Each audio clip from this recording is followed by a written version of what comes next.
یزید رضی اللہ تعالیٰ عنہ بیان کرتے ہیں، ایک بار ایسے ہوا کہ میں مسجد نبوی میں کھڑا تھا تو مجھے کسی نے کنکری ماری، تو میں نے مڑ کر دیکھا فَإِذَا عمر بن الخطاب، تو عمر بن خطاب رضی اللہ تعالیٰ عنہ تھے جنہوں نے مجھے کنکری ماری تھی۔ انہوں نے مجھے بلایا اپنے پاس، کہا وہ جو دو بندے ہیں، اشارہ کیا وہاں جو دو بندے ہیں ان کو میرے پاس لاؤ۔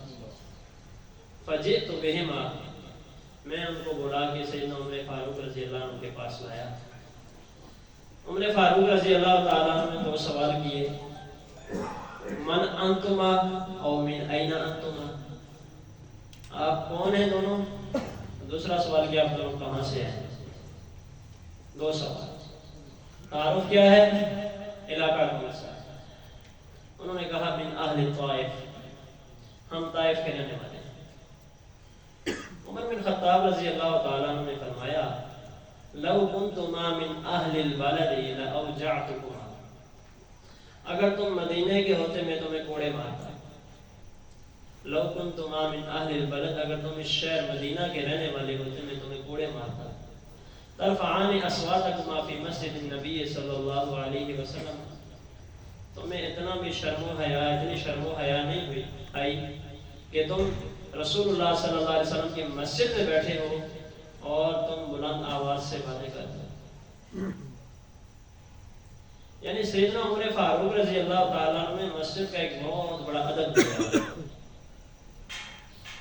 یہ مسجد نبوی کے ساتھ خاص نہیں ہے کہ بندہ وہاں شور نہیں کر سکتا، اس کے بعد اس کے علاوہ جہاں وہ بندہ جو مرضی کر دے، قطعاً ایسی بات نہیں۔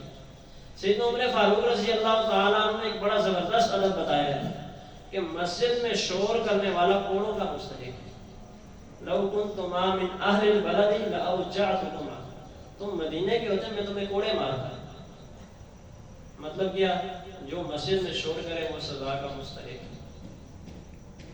اور خود کو مستثنا منقطع سمجھ لینا کہ ہم اس میں آتے ہی نہیں ہیں، ہم جو مرضی کریں، یہ قطعاً ایسی بات نہیں ہے۔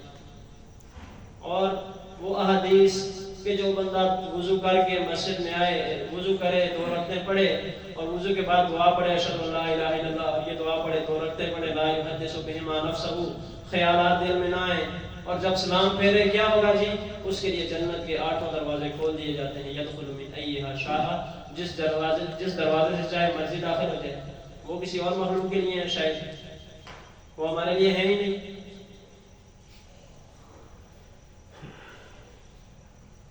اور آپ صلی اللہ علیہ وسلم نے اس عورت کا کتنا اکرام اور عزت کی تھی کہ جو مسجد میں جھاڑو لگایا کرتی، مسجد کی صفائی کیا کرتی تھی۔ کیا کہا تھا؟ دلونی علی قبرہا، صحابہ نے اس کو بیچاری کو حقیر سمجھ کے رات کو دفنا دیا۔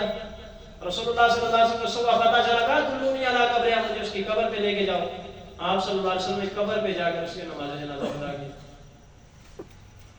مسجد کا احترام کرنے والے، مسجد کا خیال کرنے والے کا اکرام آپ صلی اللہ علیہ وسلم نے کیا ہے۔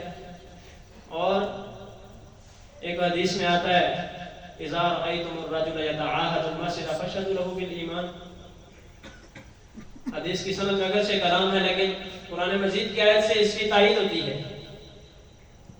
انما یأمر مساجد اللہ من آمن باللہ والیوم الآخر، مسجد کی آبادکاری، مسجد کا خیال تو وہ لوگ رکھتے ہیں جو اللہ پر اور یوم آخرت پر ایمان رکھتے ہیں۔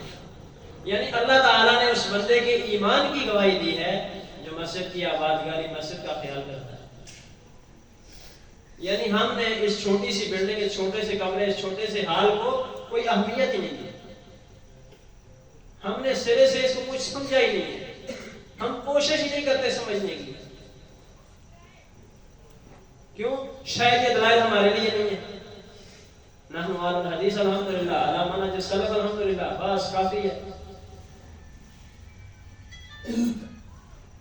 ایسی کوئی بات نہیں۔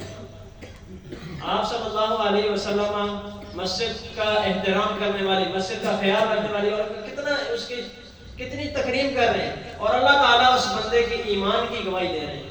انما یأمر مساجد اللہ، انما کلمہ حسر ہے۔ اللہ کے گھر کو آباد، اللہ کی مساجد کو آباد کون کرتا ہے؟ من کان یؤمن باللہ والیوم الآخر۔ جو اللہ اور یوم آخرت پر ایمان رکھتا ہے وہ مومن ہے وہ بندہ. تو ہمیں ان چیزوں سے شاید یہ سمجھنے کا ہمارا استثناء ہے، شاید ہم ان چیزوں سے ماورا ہے، ہمارا ان سے کوئی تعلق ہی نہیں ہے.